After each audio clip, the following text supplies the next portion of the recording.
ನಮಸ್ಕಾರ ವೀಕ್ಷಕರೇ, ನಮ್ಮ ಚಳ್ಳಕೆರೆ ಟಿವಿಗೆ ಸ್ವಾಗತ. ಇಂದಿನ ಪ್ರಮುಖ ಸುದ್ದಿ. ತಳಕು ರೈಲು ನಿಲುಗಡೆ ಚಾಲನೆ, ಹೋರಾಟಕ್ಕೆ ಜಯ. ಹೌದು ವೀಕ್ಷಕರೇ, ಹಲವು ವರ್ಷಗಳಿಂದ ನಡೆಯುತ್ತಿದ್ದ ಹೋರಾಟಕ್ಕೆ ಕೊನೆಗೂ ಜಯ ಸಿಕ್ಕಿದೆ. ತಳಕು ರೈಲು ನಿಲ್ದಾಣದಲ್ಲಿ ರೈಲು ನಿಲುಗಡೆ ರೈಲ್ವೆ ಇಲಾಖೆ ಹಸಿರು ನಿಶಾನೆ ನೀಡಿದೆ. ಕರ್ನಾಟಕ ಯುವ ರಕ್ಷಣಾ ವೇದಿಕೆ ಹಾಗೂ ರೈತ ಸಂಘದ ವತಿಯಿಂದ ತಳಕು ರೈಲು ನಿಲ್ದಾಣದಲ್ಲಿ ರೈಲು ನಿಲುಗಡೆ ನೀಡುವಂತೆ ರೈಲ್ವೆ ಇಲಾಖೆಗೆ ಹಲವು ಬಾರಿ ಮನವಿ ಸಲ್ಲಿಸಲಾಯಿತು.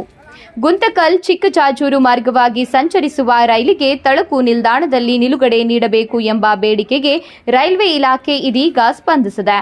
ಇಂದಿನಿಂದ ತಳಕು ರೈಲು ನಿಲ್ದಾಣದಲ್ಲಿ ರೈಲು ನಿಲುಗಡೆ ಆರಂಭವಾಗಿದ್ದು, ಇದರಿಂದ ತಳಕು ಹಾಗೂ ಸುತ್ತಮುತ್ತಲಿನ ಗ್ರಾಮಗಳ ರೈತರು, ವಿದ್ಯಾರ್ಥಿಗಳು, ಉದ್ಯೋಗಿಗಳು ಸೇರಿದಂತೆ ಸಾರ್ವಜನಿಕರಿಗೆ ಹೆಚ್ಚಿನ ಅನುಕೂಲವಾಗಲಿದೆ.